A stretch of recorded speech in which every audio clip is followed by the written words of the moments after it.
So we may see a vote as soon as today that would decide the fate of House Speaker Kevin McCarthy. Sources tell CNN that McCarthy's lieutenant, Majority Leader Steve Scalise, is expected to attempt to kill Republican Matt Gaetz's motion to oust him from power. With me now is Democratic Congressman Adam Smith. He is a ranking member of the House Armed Services Committee. Welcome, Congressman. First off, I just want to get your reaction to that because Gaetz is also now saying that he does have enough Republicans to force McCarthy from that seat and force him to rely on Democrats to come up with some kind of deal if he wants to hold on to the gavel. Are you prepared to have discussions with McCarthy to keep him there in that position? Well, that's problematic for a number of reasons. I mean, we'll see what happens with the motion to table. If the motion to table is defeated, then we debate the actual motion. Look, I mean, I don't know that there's any point in having discussions with Kevin McCarthy. I mean, as Democrats, certainly there are things that we would like. We would like actually to, pass the appropriations bill so that we don't have either a shutdown or a continuing resolution. We would like to have a vote on aid for Ukraine, a whole bunch of different things. But look, Kevin McCarthy has proven throughout his career, and certainly since he's been Speaker, he will promise whatever he has to promise to get through the moment. So what can he promise us that we can believe? I mean, we had a deal on the appropriations bill. We voted on it. And the second that was done, he just tore up the deal and ignored his side of the bargain. So, as far as he'd have to actually do something, not just promise something. And I don't know what that would be.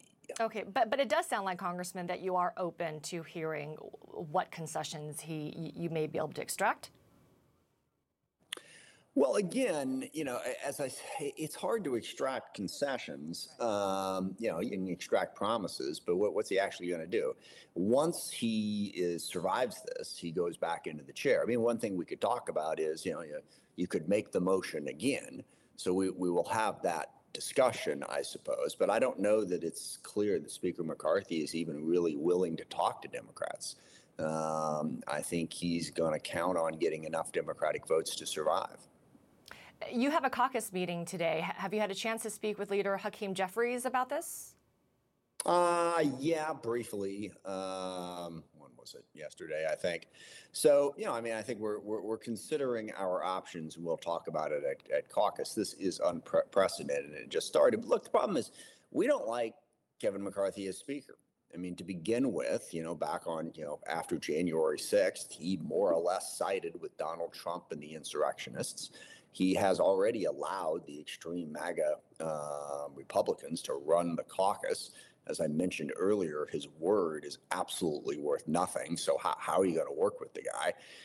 Now, all of that said, there is the fact that it could always be worse. Right. And I think that's what we're contemplating is if Speaker McCarthy is removed, then what? That might be worse. But let's make no mistake about it. Kevin McCarthy has been one of the worst speakers in the history of the country, and we are not excited about keeping him in that position. Right.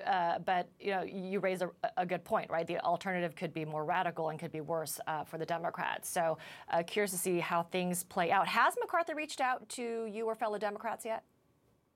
Not as far as I know. Got it. Okay. Let's turn now to the issue of Ukraine. When explaining your support for the short-term continuing resolution to avert a shutdown, you vowed to, quote, aggressively pursue all options to continue U.S. funding to Ukraine. So what are those options? Option A is I'm working with Republicans, Mike Rogers, who's the chair of the Armed Services Committee, my counterpart on the committee, and then Mike Turner, who's very senior on Armed Services and also the chair of the Intel Committee, and Mike McCall, who's chair of the Foreign Affairs Committee, are all very committed to this. And I've been in conversation, particularly with Mike Turner, and he says he's going to get us there. He's going to work with Speaker McCarthy, and they're going to, make this happen. So that's option A, is to get this Republican majority to actually give us a vote the regular way.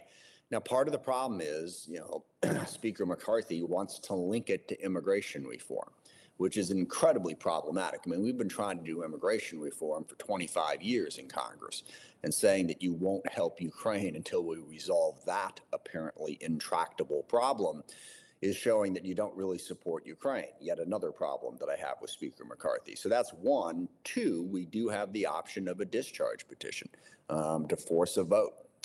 It's complicated, but there's a discharge petition hanging out there that we could use for this purpose. So we're going to push every angle we can to try to force a vote on this. So we know the clock is ticking once again. November 17th is the deadline. That's when the short-term continuing resolution expires next month in 45 days.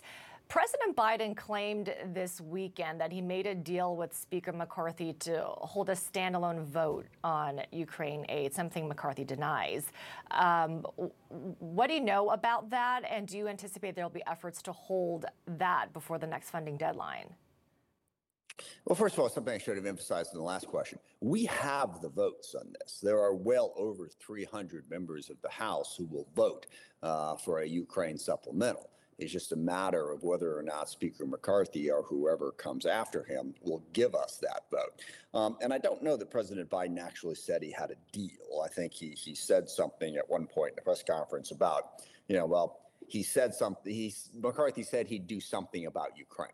The president was not specific about what that something was, so I don't know what that looks like. It seems unlikely to me that, even if there is an agreement, as we've discussed, there's no way Kevin McCarthy would honor that agreement anyway. So we've got to figure out ways to leverage and force this to the floor for a vote, because as your reporting indicates, Ukraine's fighting for their lives over there, and they're making progress. It's been incredible what they've accomplished.